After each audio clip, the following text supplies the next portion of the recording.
In today's video, we're exploring Hotel de Mitsui in Kyoto. One big favor before we dive in is to give this video a thumbs up and subscribe if you like content like this. Hotel de Mitsui was recently awarded 3 Michelin keys. It's a new rating system for the Michelin Guide to identify hotels with unique and exceptional stay experiences. Built on the historic estate of the Mitsui family, the Mitsui Kyoto is something totally unique. Guests entered the estate through a landmark 300-year-old gate just across from UNESCO-listed Nijo Castle.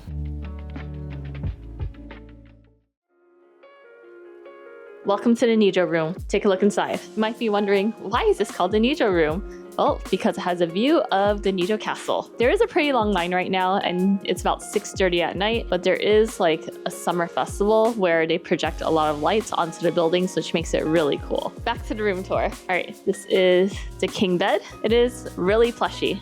One really nice thing that I like about the room, that it takes a lot of inspiration from Japanese architecture. So you'll see this throughout this entire room. So there's a lot of greenery, wood tones, and along with lights inspired by lanterns. So right here by the bed is an example. Yeah, there's lots of patterns on it as well. Behind, you can see some accents on the wall, so some gold and silver there. And what's really cool is that the light switches are a switchboard. Lots of chargers here. Nice pen with some weight to it.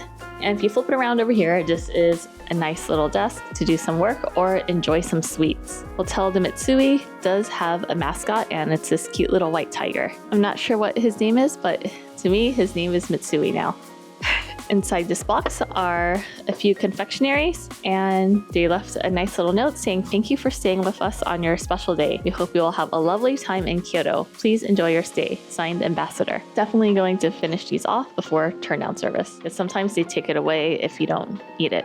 Or sometimes they bring additional snacks during turn down service, but they won't if you didn't eat the initial batch because maybe you didn't like it. In this little box are pencils and postcards. So if you're a type to write postcards home, nice little set here. The table is also really nice, so it's like a giant piece of wood. There's a large TV over here, and there is one Michelin star restaurant on property called Toki. During our stay, so summer 2024, they aren't doing lunch service. The only offering is a 12-course meal, and it's going to be 21,500 yen. We're going to try it later tonight, and I will let you know how it goes. Moving along, we have the beverage station. Nice selection of green teas here. An espresso machine, wide variety of cups, really cute coffee mugs. Teas outside of green tea are going to be from TWG, and they actually have this really cool flavor of Nespresso. So this one is going to be number 13. Exceptionally dark and creamy. High intensity. Going to get an espresso before dinner so we have energy. Right under that is the paid minibar. So weighted fridge here. Don't touch it.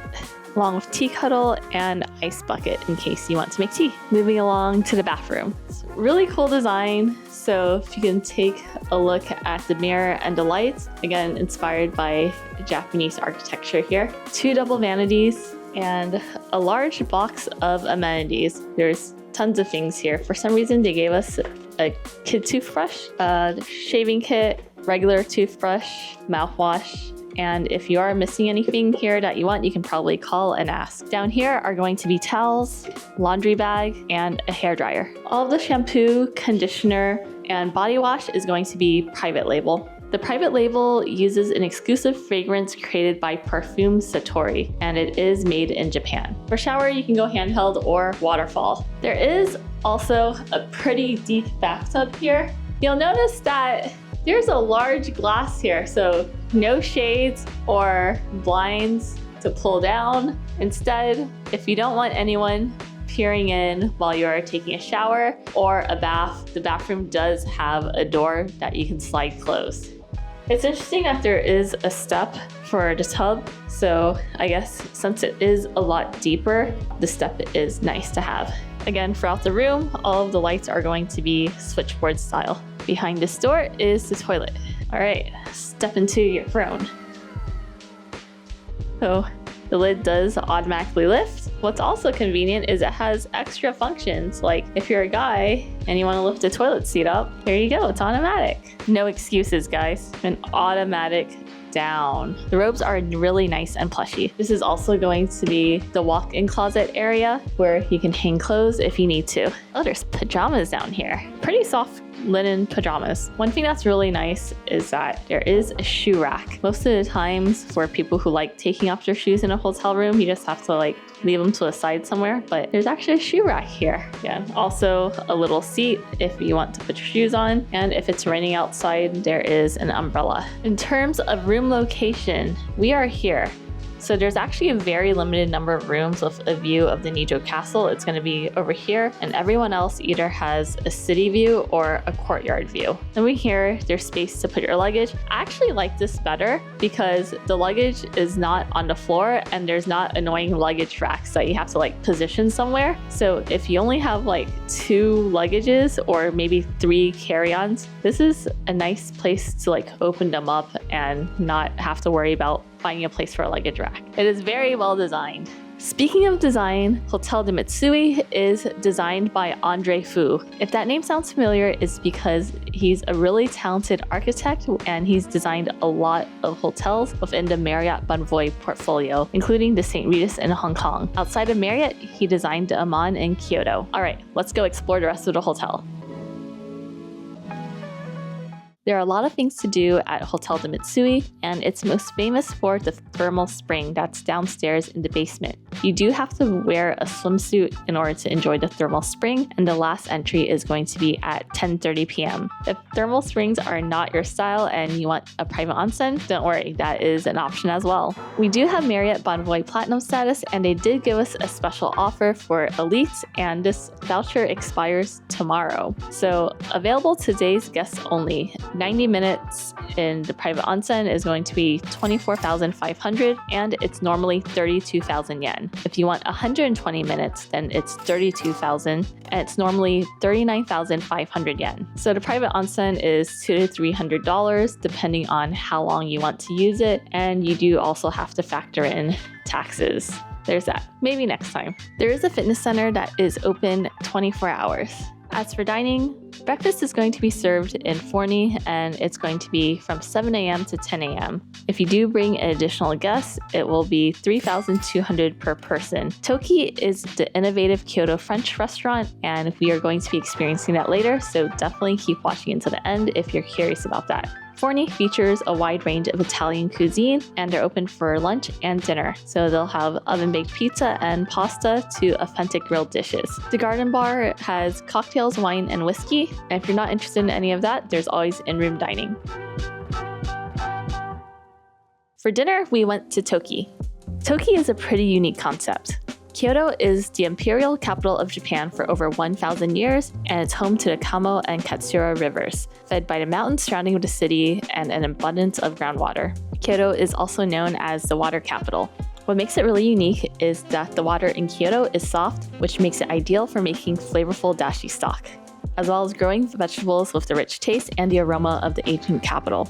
Chef Asano lived and studied in Paris, and with Toki, he's bringing us the best of both worlds. So this is French-inspired cuisine with all of the resources that you can find in Kyoto. There's only one menu which consists of 12 courses, so there's no a la carte option, and when we visited, there's no lunch option. So basically, take a look at the menu, and if you like it, definitely make a reservation. The starters were really unique, and it started off with a vegetable stock with some asparagus. Next up was sweet fish in between 2 little crackers, and this was really unique and light in flavor. Venison was also a pretty cute concept where they put antlers on it so it looks like a venison. Taste was all delicious. For the main dishes, there are 7 courses. If I had to rank them, the number 1 favorite was a grilled sea bream with mushroom dashi. So the sea bream was cooked to perfection and the skin was also nice and crunchy. My second favorite was the salmon with salmon roe. Presentation here was 10 out of 10 and all the flavors just worked really well together. Next up, I would say eggplant with duck, and the foam sauce is onion. So it's using Kyoto sweet onions here, and it all just really works well together. After that, my next favorite would be the conger eel with zucchini and tomatoes, and then the roasted venison and fig, sake leaves with foie gras, and lastly, it would be the bread and sake leaves butter. For dessert, there was ancient rice pudding from Kyoto and melon. Both were delicious.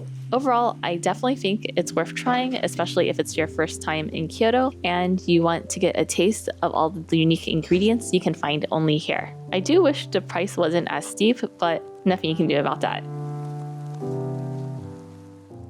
Good morning. It's next day and it's time to go to breakfast. Yes, this is the right way, yes.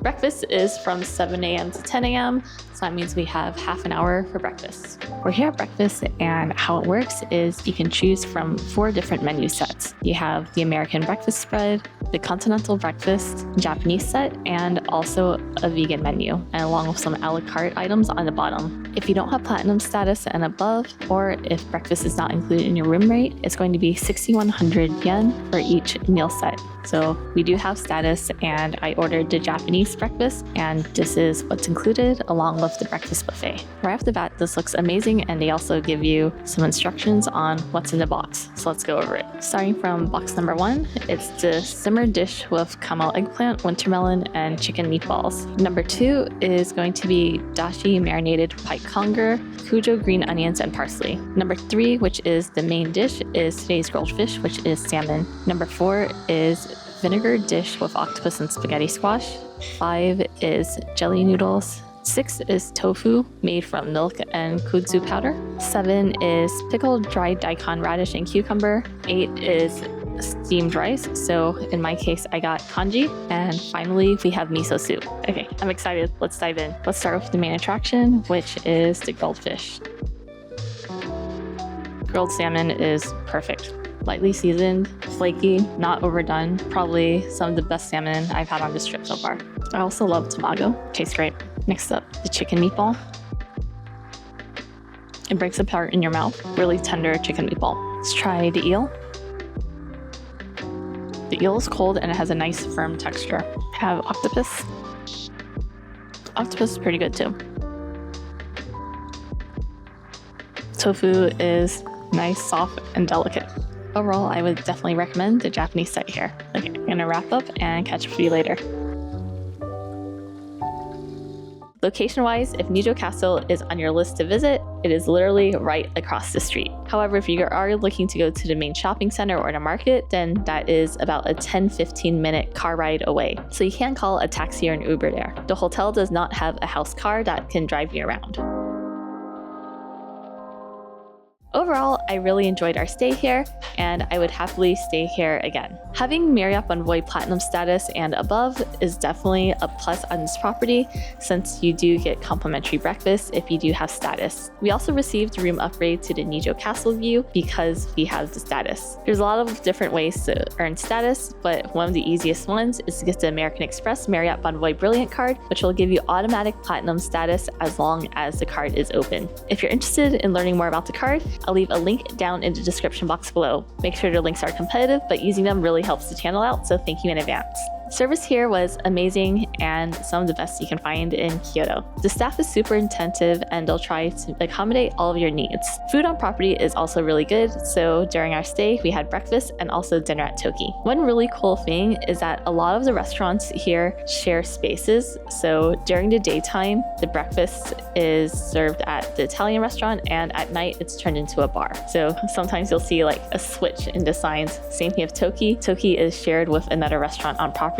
So during the morning, it's the lunch restaurant, and at night, it's switched to Toki. And of course, you can't miss out on the courtyard garden that's located in the middle of the hotel. Alright, and that wraps up the video. If you made it this far, leave a tiger emoji down in the comments below, and I'll try to heart and respond. My question to you is, what are your thoughts on this property, and where do you usually stay in Kyoto if you've been here before? Also, let me know your favorite food spots in Kyoto so I can try them next time. See you in the next one. We are shopping for some glasses, and Mandy's trying to buy a purse. Mandy said she's trying to buy 2 purses. How much money are you spending today?